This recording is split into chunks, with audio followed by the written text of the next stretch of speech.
Assalamu alaikum wa rahmatullahi wa barakatuh. Wallahi, thumma wallahi, je te jure que si tu lis cette surah-là, cette surah bi'idhnillah, par la permission d'Allah subhanahu wa ta'ala, tes problèmes disparaîtront. Car je sais que toute personne peut-être qui a cliqué sur cette vidéo-là, peut-être qu'en ce moment, elle a des problèmes. Peut-être qu'en ce moment, tu te sens que tu es triste, tu es frustré, tu n'es pas fier de toi, tu es insatisfait de tout ce que tu fais. Tu penses peut-être aussi que tout le monde est contre toi. On ressent parfois ce sentiment-là, que le décret est contre toi, le destin est contre toi, que parfois aussi que personne t'aime, tu as des ennemis de partout. Parfois, on peut ressentir cela, on ressent ces moments de tristesse. Et il y a des personnes, subhanallah aussi, tellement elles passent des moments de tristesse, elles passent leur nuit à pleurer, et tu le vois sur leur cernes. Il y a des personnes aussi, subhanallah, de jour en jour, leur cœur ne fait que de se serrer, de se serrer. Diq al-qalb. Et wallahi, par ma propre expérience, si tu lis cette surah-là, que tu la lises en français, que tu la lises en arabe, que tu lis son tafsir, cette surah-là, subhanallah, elle est à la fois, on va dire, une sorte de pommade. Une sorte de pommade qui va venir soulager toute forme de blessure. Et à la fois aussi, elle vient te donner un espoir d'un meilleur futur. Elle ouvre ton cœur. Elle, subhanallah, elle te donne une nouvelle vision de la vie. Et cette surah aussi, subhanallah, elle te donne plus confiance, pas en toi-même, mais en Allah subhanahu wa ta'ala.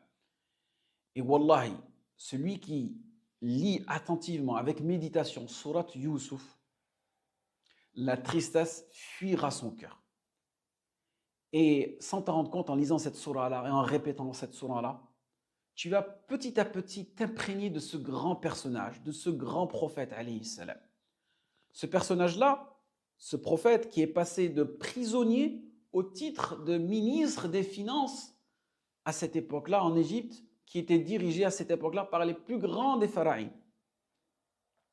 Et quelle est la raison qui a permis à Youssouf alayhi salam de changer de cet état-là, de prisonnier à ministre des Finances? Tout simplement la piété et la patience. Toute son histoire, elle est fondée sur deux principes. Celui qui patiente et craint Allah subhanahu wa ta'ala. Innahu man yattaqi wa yasbir. Et sache, barakallahu fi, que la meilleure recette du succès dans tous ces domaines, la meilleure recette de la délivrance de tous ces mashakils qu'on peut vivre, elle est composée de deux ingrédients. La patience et la piété. As-sabr wa taqwa. Et vous verrez à un moment aussi que, si vous lisez cette surah-là, je vous conseille fortement de la lire, Allah subhanahu wa ta'ala nous parle de sabrun jamil. وَجَاءُوا عَلَى قَمِيصِهِ بِدَمٍ كَذِبٍ قَالَ بَلْ سَوَّلَتْ لَكُمْ أَنفُسُكُمْ أَمْرًا فَصَبْرٌ جَمِيلٌ وَاللَّهُ الْمُسْتَعَانُ عَلَى مَا تَصِفُونَ. Donc les fils de Yaqub présentèrent une tunique de Youssouf alayhi salam qui était tachée de sang. Et vous lirez l'histoire, vous comprendrez pourquoi.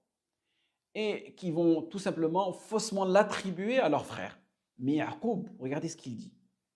Il dit, voilà plutôt un forfait que vous êtes plus à tramer, c'est-à-dire c'est vous-même qui avez fait ce complot-là. Mais il ne me reste plus qu'à m'armer de patience, à sabr jamil. Donc là, c'est pas juste patienter, c'est s'armer de patience, mais avec quelle façon? Avec la plus grande dignité. C'est ça le plus important, c'est de patienter avec la plus grande dignité. Et il dit qu'Allah me donne la force de supporter vos mensonges. Donc regardez le comportement ici de Yaqub. Regardez cette patience sans tashaki, sans se plaindre à qui que ce soit. Et là, il y a un niveau de satisfaction de ce que lui est arrivé. Il en est satisfait auprès d'Allah subhanahu wa ta'ala.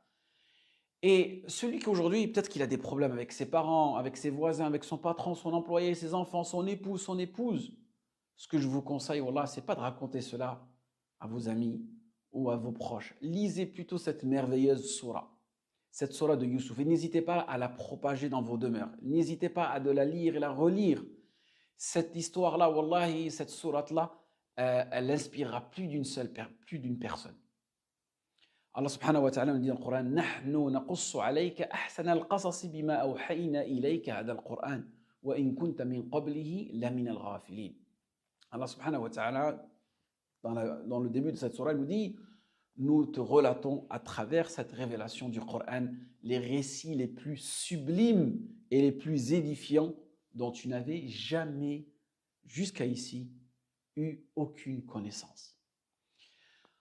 Nous, aujourd'hui, malheureusement, aujourd'hui, nos enfants et nous-mêmes, on va dire, nous sommes inspirés d'histoires qui sortent tout droit d'Hollywood, qui sortent d'un Far West, qui sortent de productions américaines, Disney, tous ces types de productions de films et d'histoires, et qui vont malheureusement nous donner une image fallacieuse de ce qui est un réel modèle pour nous. Malheureusement, c'est ça. C'est ça qui est devenu, pour la plupart des musulmans, leur modèle aujourd'hui. Et que malheureusement, les finalités de ces histoires-là, elles ne font que meurtrir nos cœurs. Elles nous parlent d'un prince charmant qui ne va jamais exister. Ils nous parlent d'une princesse qui n'existera jamais. Tout ça, c'est tout simplement illusion. C'est pour ça que si aujourd'hui tu recherches une histoire sublime et édifiante, tu ne la trouveras ni dans des BD, ni dans des dessins animés, dans des cartoons, ni dans des romans, mais bel et bien dans le Coran, dans le Coran. À travers quelles paroles? Pas à travers des conteurs, à travers des mensonges, des kadhabines, à travers la parole du divin, la parole d'Allah subhanahu wa ta'ala. Et nous avons énormément d'histoires dans le Coran. Regardez les histoires des gens de la caverne, les gens du Sebt, les gens de la vache, les gens de la baleine, d'Anoun, et énormément d'histoires à méditer. Et ces histoires-là, on doit les méditer et on doit essayer de les reproduire dans nos propres vies, dans notre propre environnement. Ce n'est pas juste le fait de lire ou de raconter de belles histoires, mais c'est de s'en inspirer et de les appliquer. C'est ça le réel but. Lorsqu'Allah subhanahu wa ta'ala nahnu naqussu alayka ahsana al-qasas. Et vous verrez vous-même qu'un tiers du Coran est composé d'histoires, des histoires inspirantes. Donc inspirez-vous de ces paroles-là, de ces versets-là. C'est à nous de les lire, c'est à nous de les méditer, à lire leur interprétation, lire leur tafsir et raconter cela de la plus belle des façons à nos enfants et à nos proches. En espérant que cela n'a pas été bénéfique pour vous et moi. Assalamu alaikum wa rahmatullahi wa barakatuh.